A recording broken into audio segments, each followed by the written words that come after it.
Rebobinando. Porque entender la mente es el primer paso para transformar la vida.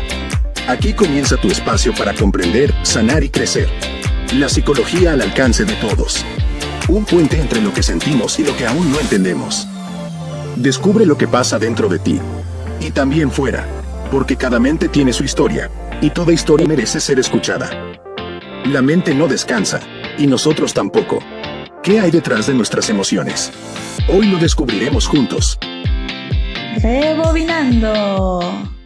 Hola, ¿qué tal? Muy buenas noches tengan todos y todas ustedes. Bienvenidos a un nuevo programa de Rebobinando titulado Adictos Invisibles. Y pues bueno, ¿sabías que una adicción no siempre tiene que ver con una sustancia? Pues lo estaremos revisando a lo largo del programa. Pero antes de adentrarnos al tema, me gustaría que para todas aquellas personas que se están conectando con nosotros de primera vez, pues puedan conocer a todo el equipo de ACIPE que cada semana está al frente de este programa. Entonces, iniciamos pues en orden, ahora sí que como quiera presentarse cada uno de ustedes.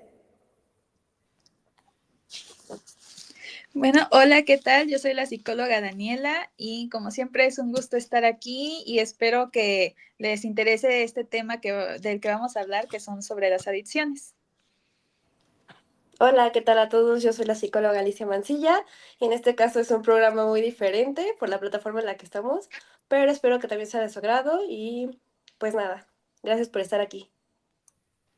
Hola a todos, yo soy el psicólogo Jorge y también muy contento de estar una vez más con ustedes y ahora estrenando plataforma, al menos para algunos miembros de ACIPE en esta ocasión. ¿Qué tal? Yo soy el psicólogo Luis, nuevamente muy feliz de estar aquí con ustedes y que puedan escuchar pues un tema de sumo interés. Excelente, pues ya para quienes han seguido los programas, pues me presento, su servidora, la psicóloga Stephanie Ibarra, que siempre es un gusto el poderlos acompañar. Y también recordar que ya estamos en diferentes plataformas, estamos en Spotify con nuestro podcast llamado Rebobinando y también estamos en YouTube, ojalá que nos puedan seguir, que nos puedan, se puedan suscribir al canal y que puedan seguirnos. Así como lo han hecho durante mucho tiempo en este programa de Rebobinando. Y pues bueno, vamos a adentrarnos al tema que me parece muy interesante y que puede ser la introducción para futuros programas que muy pronto ya estará disponible la cartelera del mes de julio para que se vayan programando y sepan qué programas estaremos trabajando próximamente. Y pues bueno, vamos a empezar.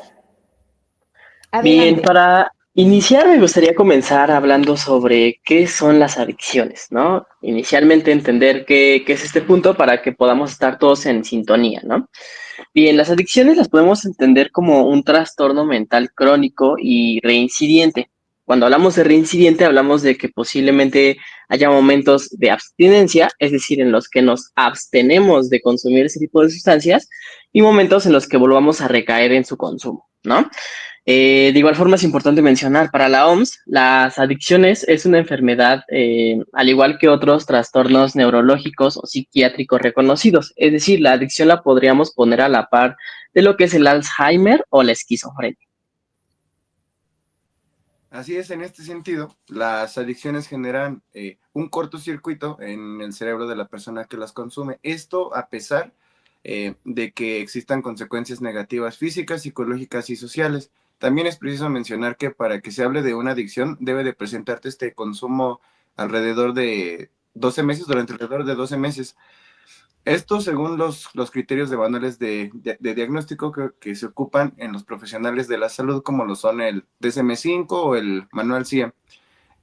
Bueno, también es preciso mencionar que hay que revisar, hay que estar atento a las señales. En programas anteriores platicábamos acerca de, creo que fue sobre el tabaquismo, platicábamos acerca de lo que era un abuso de la sustancia, platicábamos sobre lo que era un uso ocasional y cuando ya hay una adicción. Entonces, si nosotros vemos que hay un uso ocasional o que ya está en un abuso de la sustancia, pues se puede empezar un proceso para evitar o detener que se vaya hacia una adicción. Y ahora bien, pues vamos con una parte muy importante, ¿no? Que en este caso es el diagnóstico de las adicciones. Y también nos vamos a enfocar justamente, como lo dijo el psicólogo Jorge, en el DSM-5 y para diagnosticar el trastorno por consumo de sustancias. En este caso, se deben de cumplir al menos 2 criterios de los siguientes 9 durante 12 meses, como ya lo había mencionado. El primero es esa incapacidad para mantener la abstinencia. También está la pérdida del control de los impulsos, el deseo intenso o ansia de consumo a lo que se llama craving, dificultad para reconocer las consecuencias pues derivadas de este mismo consumo, el uso peligroso a que nos ponemos, bueno, o sea, ¿a qué nos referimos con esto? A poner en riesgo la integridad propia de la persona y también de las personas que están a su alrededor.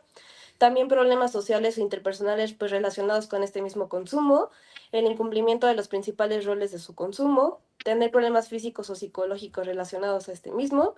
Y por último está el emplear más tiempo del que se pensaba en actividades que son relacionadas a esta adicción. Y también es muy importante saber que esto se clasifica en grados de severidad, ¿no? Y como lo sabemos, es según el número de criterios que en este caso se cumpla. Por ejemplo, hablamos de un consumo leve cuando se cumplen de 2 a 3 criterios, de moderado cuando son 4 a 5 y ya es grave cuando son 6 o más de estos 9 criterios. Sí, y bueno, al igual que otras enfermedades crónicas, como lo mencionó el psicólogo Luis, muy a menudo cursa con recaídas. Entonces, sin el tratamiento adecuado, pues la enfermedad va a seguir progresando y puede derivar ya sea en discapacidades irreversibles o en la muerte prematura, como lo que conocemos como las muertes por sobredosis. Y bueno, al ser una enfermedad neurológica, sin el tratamiento, necesita un tratamiento adecuado por profesionales, ya que estas personas son personas en recuperación. Cabe mencionar que no hay una cura para una adicción, no se puede decir que ya se le da un tratamiento y ya la persona está completamente curada. No, precisamente por estos riesgos de recaídas, esta persona se encuentra en constante rehabilitación. De ahí esta frase que se usa mucho en estas situaciones de un día a la vez. Igual estas celebraciones que se hacen cuando se pasan días o semanas o años en abstinencia, precisamente por estos riesgos de recaída, por lo que estas personas van a estar en recuperación y en abstinencia de drogas, pero no se puede decir que están curadas. Bien, ahora cuando hablamos de adicciones también hablamos de que hay diferentes tipos. Vamos a tocar cada una de ellas. La primera de ellas es la adicción de ingestión, la que ya todo el mundo conoce, la que seguramente todo el mundo piensa cuando hablamos de adicciones.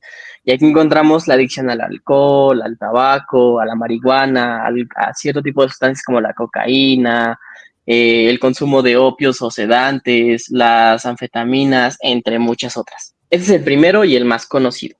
Por otro lado, también tenemos el trastorno de la conducta alimentaria. Aquí encontramos cuestiones como la anorexia, la bulimia, aquellas personas que son comedores compulsivos. Aquí lo podemos entender como esta obsesión, por ejemplo, desde la anorexia, en cuanto al deseo de estar delgado y con esa obsesión de tener una figura delgada, ¿no?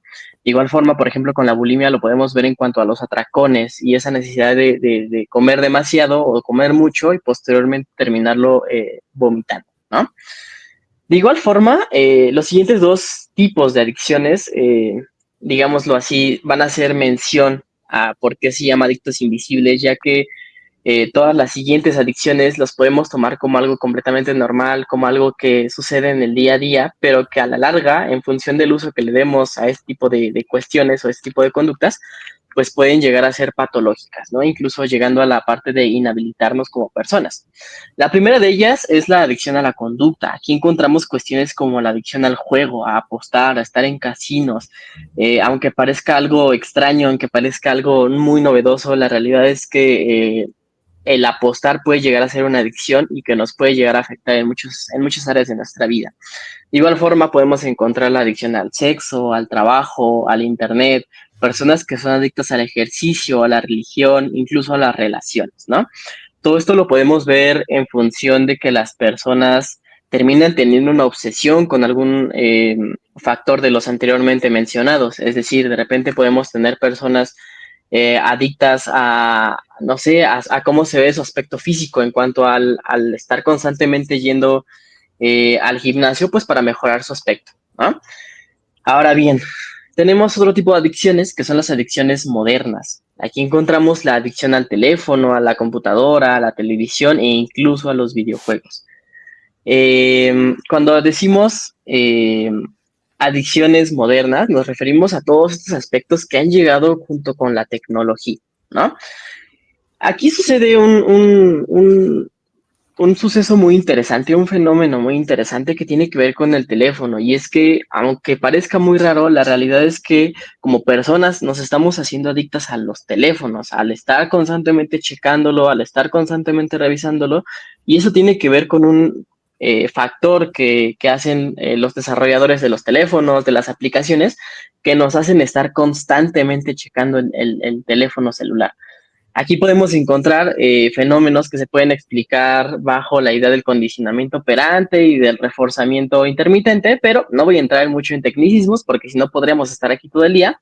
Lo vamos a resumir con que cada vez que recibimos, o más bien cada vez que desbloqueamos el teléfono y revisamos en notificaciones y checamos que tenemos un mensaje, un like, un nuevo follow, ahí nosotros obtenemos un estímulo placentero que nos hace que querramos constantemente estar revisando las notificaciones.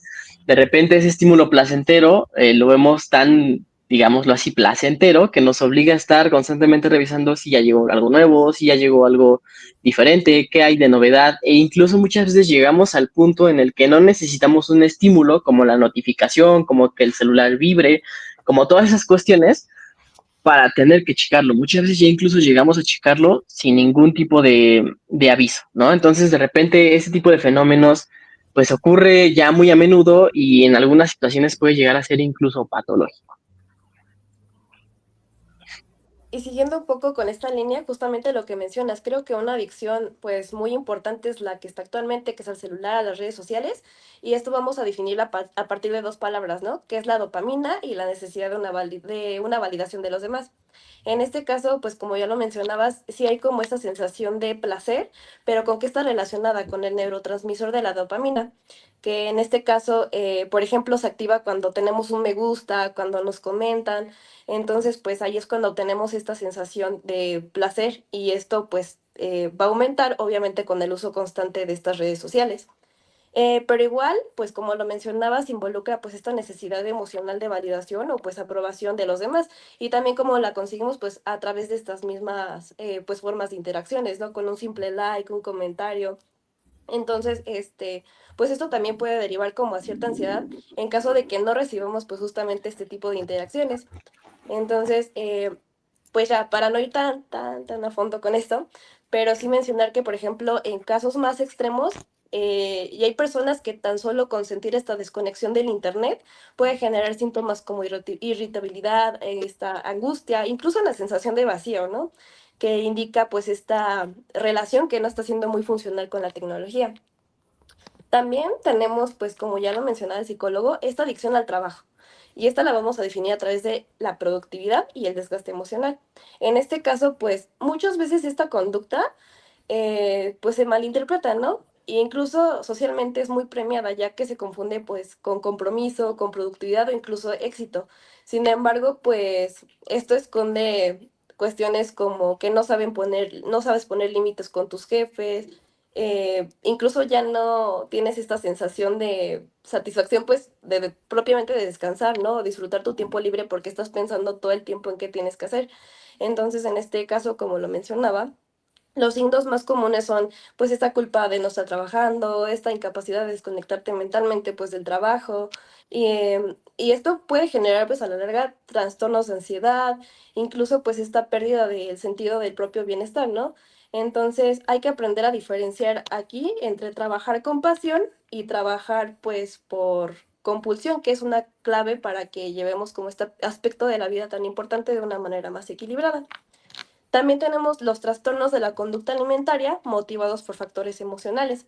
En este caso, como ya lo mencionaba también el psicólogo, se convierte en una vía como para regular estas emociones intensas o desagradables. ¿Y cómo aprendemos a diferenciar pues esta hambre emocional con la propia fisiológica? Pues bueno, o sea, cuando hablamos del hambre fisiológica aparece gradualmente y puede esperar, en este caso cuando empezamos como a escuchar esos sonidos tan incómodos en el estómago, pues propiamente lo sientes, ¿no? Pero cuando hablamos de un hambre emocional suele surgir de forma repentina y está asociada justamente a este deseo específico por ciertos alimentos que de hecho pues no son muy saludables, generalmente nos vamos con el azúcar, grasas o incluso sal. Y aquí pues da pie a que existan trastornos de la conducta alimentaria como el atracón, la restricción compulsiva, la bulimia o la anorexia. Sí, y pues también tenemos la adicción a las compras, un consumo compulsivo. Esto quiere decir pues comprar por ese impulso que se siente. En realidad no hay una necesidad detrás de esa compra. Es más, ni siquiera es como que tengas en mente que lo vas a comprar, es como ves algo y sientes esa necesidad demasiado grande de comprarlo, lo compras, te produce un placer momentáneo, una satisfacción, una felicidad, pero ¿qué viene después de esto? Viene una culpa posterior.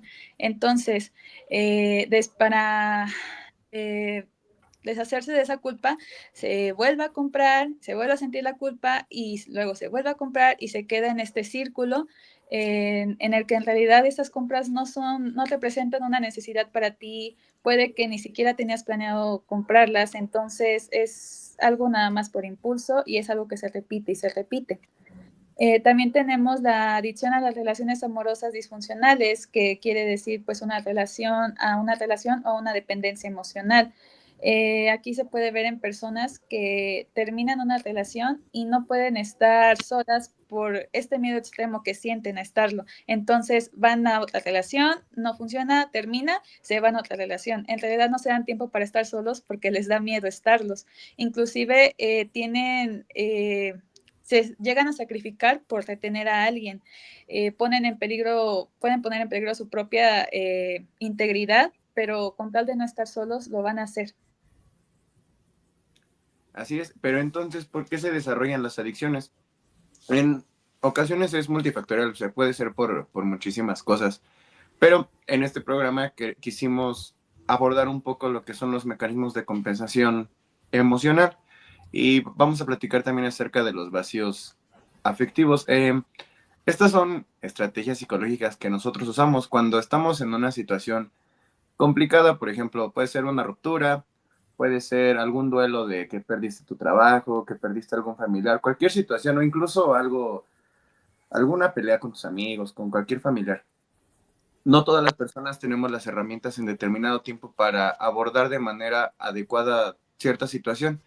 Entonces, ¿qué pasa? Buscamos alguna sustancia, como ya mencionamos, ¿no? El tabaco, el alcohol, alguna droga, que compense ese malestar con tal de tapar y de recibir como esa satisfacción inmediata. Sin embargo, no siempre tiene que ser algo ilícito, como una droga, como algo así. A veces también es estar mucho tiempo en el celular, o estar mucho tiempo con nuestros videojuegos, o trabajar en exceso, como mencionábamos, ¿no? Entonces, parte de lo que se necesita es fortalecer esas habilidades, esas partes que tenemos que detectar cuando algo no está bien, cómo solventarlo, tener las herramientas necesarias para poder hacerlo, porque podemos caer en una adicción sin nosotros como saberlo en algún momento con tal de tapar. Y lo que mencionaba de los vacíos afectivos, pues estos generan ansiedad emocional y justamente suceden por lo mismo. Cuando nosotros tenemos una insatisfacción con ciertas cosas, incluso con nuestras relaciones, pues podemos ponernos a comer, podemos ponernos a tomar o alguna situación así. Y creo que hay algo bien importante que mencionar, que creo que a veces es una incógnita sobre cómo se trabaja la adicción desde un enfoque sistémico. Si bien este enfoque todavía para algunas personas es un tanto desconocido, hablando acerca de los usuarios o posibles pacientes, creo que es muy importante el que también sepamos cómo acercarnos ahí. Esta información va tanto para nuestros colegas, así como para las personas que están buscando el apoyo, y aquí tenemos 3 perfiles importantes a identificar, ¿no? De cómo trabajarlo en cualquiera, inclusive en cualquiera de los enfoques. Es uno, identificar, que yo creo que es el mejor escenario, cuando el usuario, o en este caso la persona que consume, pues realmente quiere generar un cambio en su vida y quiere dejar de consumir. Y repito, este es el escenario favorable. El segundo escenario es cuando el usuario pues va un tanto obligado, ¿no? Cuando estamos hablando, por ejemplo, de algún adolescente que va porque pues los papás la mandan, o porque tal vez ya está condicionada en la escuela, o porque tal vez inclusive pueda haber de por medio una orden judicial sobre su propio tratamiento y rehabilitación. El tercer escenario, que es cuando tenemos a un usuario renuente, es decir, que no quiere asistir a terapia, que no quiere recibir la ayuda, y quienes son las personas que se acercan primeramente hacia el personal de la salud, pues es la familia. Entonces, cuando tenemos a familiares interesados en poder ayudar o apoyar al consumidor, pues en este caso es el primer acercamiento que podemos tener con la familia y al proceso terapéutico. Entonces es muy importante identificar estos tres elementos. Muchas veces nuestros mismos colegas nos dicen, bueno, pues es que ¿cómo podemos hacerle si ni siquiera quiere acudir la persona que consume? Entonces, pues si no quiere, yo no lo puedo tratar. Una de las grandes ventajas del enfoque sistémico es justamente este acercamiento que podemos tener con la familia. Entonces, la adicción desde este enfoque pues no se va a concebir únicamente como un problema individual, sino también tiene mucho que ver con la estructura de la familia, siguiendo en este mismo orden de ideas. Entonces, a veces encontramos que la misma familia fomenta el consumo del usuario, ¿no? En este caso del consumidor. Y tenemos que identificar si esta conducta adictiva pues cumple una función importante y vital para que la persona no pueda dejar de consumir, ¿no? Por lo tanto, pues el trabajo es no nada más de la familia, sino también de todos aquellos elementos que tienen de alguna manera un rol importante, un rol significativo en la vida del consumidor para que éste pueda dejar de consumir o tener una recuperación favorable. Justo, y entrando más de lleno en esta parte de cómo se va a trabajar desde el enfoque sistémico, ya bien comentaba la psicóloga, una primera parte, un primer punto a la hora de iniciar este proceso tiene que ver con el establecimiento de las bases, de la definición de los objetivos a la hora de iniciar el proceso. De igual forma, es importante que en esta primera sesión, en ese primer acercamiento, el terapeuta pida ayuda, pida la asistencia de algún miembro, ya sea familiar, ya sea la pareja, ya sean los hijos, padres e incluso los amigos. Pero mayores de edad, cabe recalcar esta parte, ¿no? Cuando hablamos como de hijos, pues es solicitar el apoyo siempre y cuando sean mayores de edad. Sí, y bueno, ya una vez que se han establecido las bases y los objetivos del proceso terapéutico, también se busca establecer normas y una comunicación saludable entre los miembros de la familia, ya que esto es un foco crucial debido a que es parte para que se pueda llevar un proceso favorable.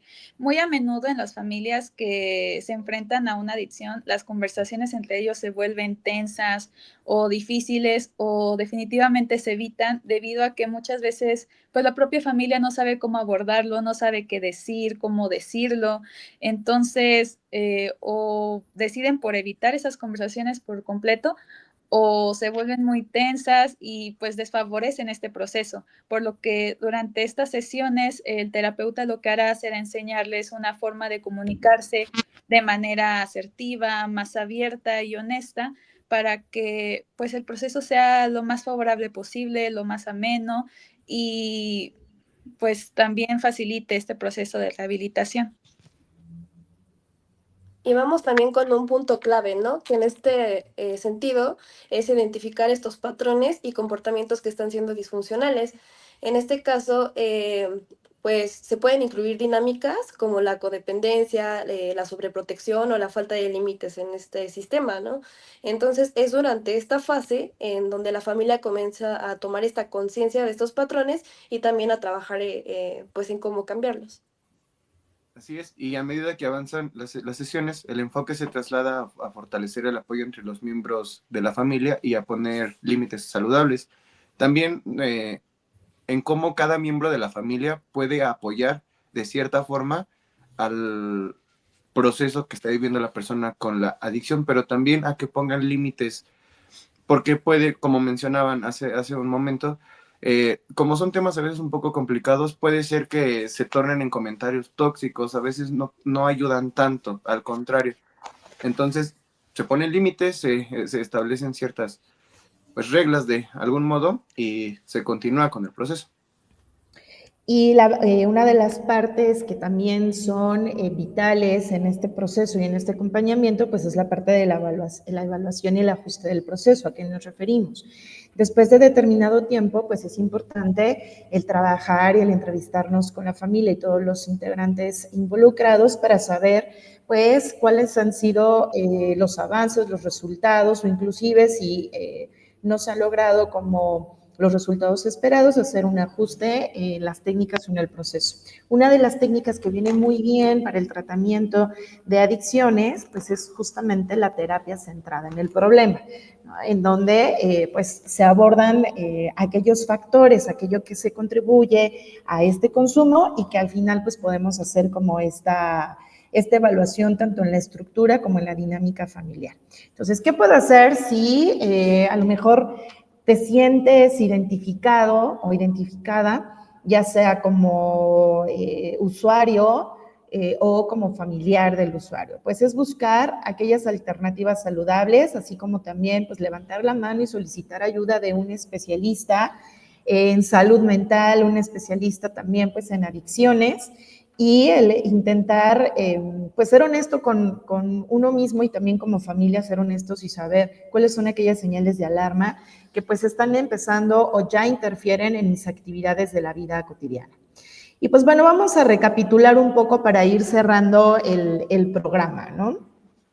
Creo que algunas de las cosas que a lo largo de la experiencia podemos identificar que pueden ser de utilidad o no, pues es saber que pues, no va a resultar si trabajamos con usuarios que se presentan intoxicados al consultorio, ¿no? O a la sesión, o que justamente también están dentro del síndrome de abstinencia severa, porque pues obviamente la parte cognitiva se va a ver afectada y pues también es importante como terapeutas el identificar que estos pueden ser o pueden representar algunas limitaciones para poder llevar a cabo el proceso terapéutico, ¿no? Y entonces el poder hacer una referencia a tiempo, pues eso va a significar el poder salvar una vida o va a marcar la diferencia en poder salvar una vida o entorpecer el mismo proceso.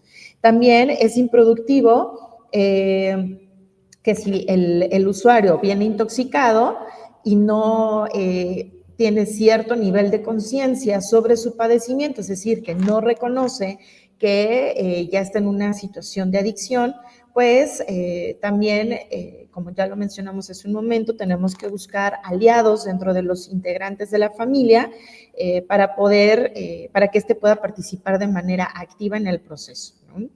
Cuando, lo mencioné hace un momento, cuando ya el usuario pues tiene cierto nivel de conciencia, está abierto a generar un cambio en su vida, dejar de consumir, pues es más fácil si el usuario se siente escuchado, se siente entendido, se siente respetado, y nosotros no, como terapeutas, no debemos de perder esa oportunidad pues de trabajar con el usuario y no perder el tiempo en el llenado de manuales o en el llenado de formatos que pueden no serle ningún tipo de sentido, o que estamos perdiendo minutos esenciales en donde podemos trabajar o preguntar elementos que realmente sí van a contribuir a este progreso, ¿no? Cuando los pacientes pues están medicados, pues es probable que tenga algunos efectos secundarios y esto puede entorpecer un poco el proceso, y es importante hacerles saber cómo estos medicamentos pues tienen una participación importante en el organismo, ¿no? Y que en este sentido pues hay que trabajar de manera en conjunta con pues nuestros colegas médicos y la parte de psiquiatría para que pues el tratamiento pueda tener mayor efectividad. También durante la sesión será importante hablar acerca de cómo es que el usuario se siente ahora que está con un nivel de conciencia donde ha inclusive experimentado cambios significativos y que hace de diferente a cuando pues anteriormente estaba bajo el consumo, ¿no? La parte de fortalecer e inclusive iluminar aquellos cambios que ha logrado el usuario va a ser importante para el progreso del mismo.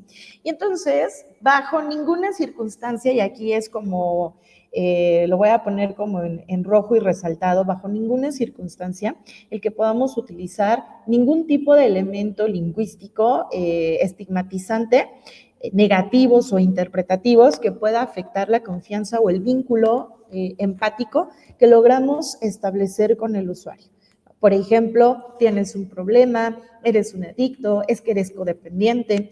A veces como terapeutas, dependiendo del enfoque, tenemos vicios en nuestro lenguaje en donde a través del discurso pues etiquetamos a nuestros usuarios y entonces para sacar a los usuarios de pues como de ese prejuicio es complicado y no nos damos cuenta que como terapeutas nosotros mismos hicimos esto en nuestros usuarios. Entonces, una adicción no se mide por lo visible y creo que va muy de la mano con respecto al tema de nuestro programa del día de hoy, sino por cuánto controla tu bienestar emocional. Y yo creo que vamos a hacerles una invitación, psicólogos, a las personas que nos están escuchando, que nos están viendo. ¿Qué hábitos tenemos? Malos hábitos, hay que recalcar, tenemos que estamos empezando a normalizar y que en algún momento esto se pudiera traducir en que ya estamos empezando a generar una adicción. Y no nada más una adicción en cuestión de acción, sino también en una cuestión emocional. Ojalá que puedas compartirnos en los comentarios si a lo largo del programa tú te sentiste identificado con algunas acciones que estás llevando a cabo y que en algún momento esto se puede convertir en un foco de una alarma importante y que pues hay que evitar llegar justamente a la adicción, ¿correcto? ¿Algo más que quieran agregar, psicólogos, para ir cerrando nuestro programa del día de hoy?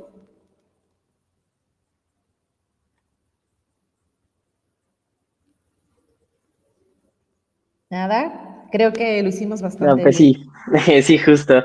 No, sí, agregar que la verdad es que este es un tema muy interesante. Muchas veces cuando escuchamos adicciones nos vamos por las que todo el mundo conoce, alcohol, tabaco, droga, etcétera. Y muchas veces nos olvidamos de el otro tipo de adicciones que tiene que ver con actividades que tenemos incluso día a día y que incluso podríamos considerar como normales, ¿no? De hecho, ya comentaba, por eso se llama adictos invisibles. De repente nosotros creemos que somos las personas más sanas del mundo, pero de repente somos adictos, que si a las apuestas, que si al teléfono, que si al internet, que si al trabajo. Entonces, de repente, hacer un análisis de nuestras propias actividades, de nuestros propios hábitos, para poder checar si a lo mejor por ahí algo anda mal, a lo mejor mi uso del teléfono es excesivo, a lo mejor de repente el dinero que utilizo en las apuestas es demasiado, no estaría de más, ¿no? Intentar hacer esa retroalimentación con nosotros mismos es algo que podríamos hacer. Excelente. Y pues bueno, para ir cerrando, agradecer como siempre a todos los patrocinadores, que pues hay que presumir que tenemos un nuevo patrocinador y antes de que vaya a cometer un, un error, muchas gracias a Pyro Studio por abrirnos las puertas de su casa y que ahora pues es el espacio en donde se están haciendo las grabaciones de nuestro podcast, que nuevamente repito, síganos a través de Spotify y también síganos en nuestro canal de YouTube. Muchas gracias a Dicis Mi Bisutería, Temazcal Totl, Combate Urbano Pachuca, Centro Cultural Europeo, Nutrición Consciente, Dental Health, Panteras de Plata, Fundación Milka Amor Constante, ITLA, Policía Industrial Bancaria. Adiós.